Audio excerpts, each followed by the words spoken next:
I'd come to this project with many of the same assumptions that you have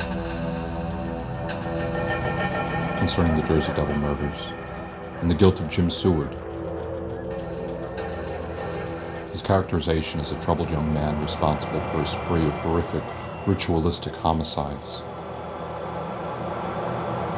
What really happened that night? And is Jim Seward truly responsible? Most people, when they commit a crime, aren't being videotaped like, when they're doing it, or like near the time when they're doing it. It was like spying in on this crime about to happen. No one else had the opportunity to commit those murders except for Mr. Jim Seward. I feel weird about it. Yeah, I know, me too. This whole idea to come out into the woods and stuff.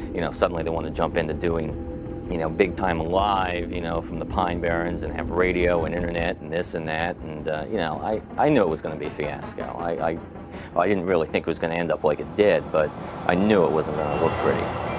The attacker was using both hands with two weapons and was ambidextrous. Two separate instruments were driven into the victims at the same time. I think to anybody, if you found 47 pieces of a human being or human beings, it would be very disturbing.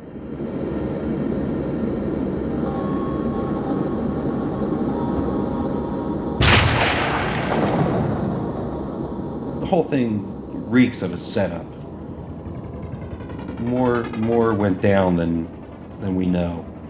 Jim's an innocent man, and this was not investigated in any way, shape, or form. The one thing about this with, this guy Jim, the case they built up against him, it was all circumstantial. They didn't have any actual evidence that he did this, but, he was the only one there. Also, if he's an innocent man, there's a killer on the loose. As they said on Fact or Fiction, you decide.